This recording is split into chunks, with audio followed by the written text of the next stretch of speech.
मुझे बहुएटों ने घर से निकाल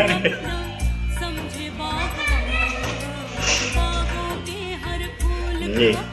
और अब बीच वाले लड़के का कमरा था उसका भी ताला तोड़ के बड़ा वाला लड़का उसमें घुस गया है।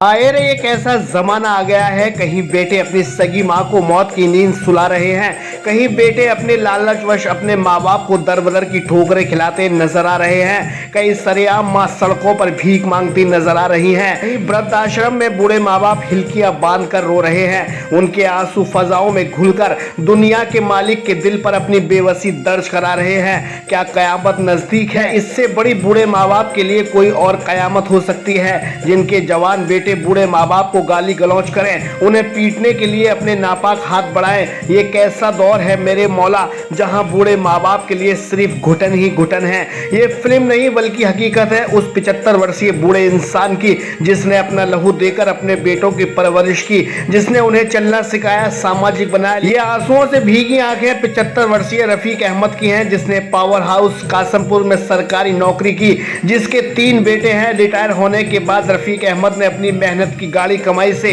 200 गज का प्लॉट लिया, उसे बनाया, तीनों बेटों को वसीयत की 50-50 गज तुम तीनों का, 50 गज मेरे बुढ़ापे का सहारा है। लेकिन कलयुग की नामुराद औलादें इतना सब करने के बाद भी शर्माती नहीं है। रफीक अहमद को रिटायर होने के बाद जो पेंशन मिलती है उस पर भी अपनी नापाक नजरें गड़ा लेती हैं। मेरा नाम रफीक अहमद है, कासिमपुर पावर हाउस से मैं रिटायर 2010 में हुआ था और मेरा मकान रोरावर में है। जी। और मुझे बहुएटों ने घर से निकाल दिया।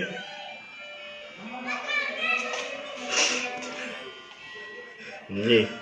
और अब बीच वाले लड़के का कमरा था उसका भी ताला तोड़ के बड़ा वाला लड़का उसमें घुस गया है और सब सामान निकाल लिया है, उसकी अच्छा दिया।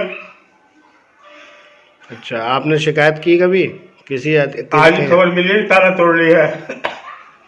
अच्छा, और एक हिस्से में, आधे हिस्से में 200 गज का मकान, आधे हिस्से में छोटा लड़का रहा है, वो भी गाली नहीं कर रहा है। अच्छा। और ये बड़ा लड़का जो ये है और इसके 2 लड़के सोनू और मोनू, ये सब मुझे मेरा मानने को तैयार रहते। जाता हूँ तो मेरी बेइज्जती करते। अच्छा।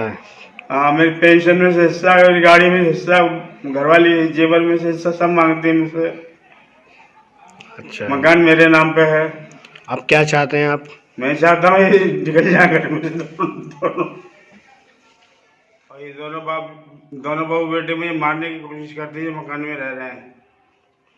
जहर दे दे, कैसे मार दे, सोते ही घर से दबा दे, कुछ पता नहीं। मना करने पर उन्हें धमकाते हैं। इतना ही नहीं, एक उनकी पुत्रवधू उन पर झूठा बलात्कार का मुकदमा लिखवाने की धमकी से भी नहीं चूकती है। जब ज्यादा बेइज्जती होती है तो रफीक अहमद अपना घर छोड़ देते हैं। उनका मझला बेटा तौहीद खान भी उनके साथ आ जाता है। पर 75 वर्षीय रफीक अहमद गुजारा करते हैं। अपने दोनों बेटे खुर्शीद अहमद व जावेद अहमद को बेदखल कर देते हैं और अपने हिस्से की 100 गज जमीन बेच देते हैं। लेकिन दोनों बेदखल बच्चे बेचने पर गुस्सा हो जाते हैं और लेने वाले को ही डांट देते हैं। अब जरा सोचिए, 75 वर्ष का बूढ़ा इंसान आखिर कैसे गुजर बसर करे, आखिर वह कैसे अपने बनाए मकान से अपने बच्चों को हटाए। आज 75 वर्षीय रफीक अहमद आप बीती सुनाने एसएसपी ऑफिस में दाखिल होते हैं।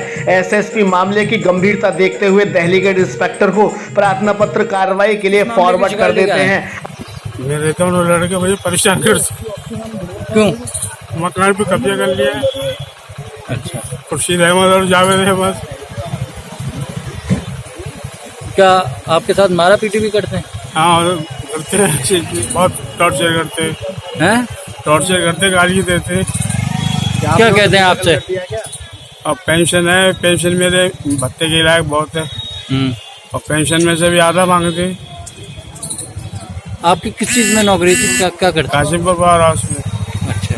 अब सोचिए, आज के इस कलयुगी दौर की नालायक औलाद क्या अपने बूढ़े माँ बाप के लिए किसी अजाब से कम है, जिनके होते हुए बूढ़े माँ बाप किरायों पर दरबदर की ठोकरें खाते फिर रहे हैं। ऐसी घटनाओं पर प्रशासन को तुरंत अलर्ट होना चाहिए, जबकि सुप्रीम कोर्ट का ऑर्डर भी है, अगर कोई अपने बूढ़े माँ बाप को परेशान करे तो उन पर कठोर कार्रवाई होनी चाहिए। तो अब देखना ये होगा, क्या इस बूढ़े इंसान की बेबसी रंग लाएगी? क्या ऐसे नामुराद बेटों पर कोई कड़ी कानूनी कार्रवाई होगी? क्या इनका मकान वो छोड़ेंगे? यह सब देखने के लिए वक्त तो लगेगा। दीनी एतबार से देखें तो ऐसे कलयुगी बेटों ने अपनी जन्नत का टिकट कटवाकर जहन्नुम का रास्ता जरूर इख्तियार कर लिया है।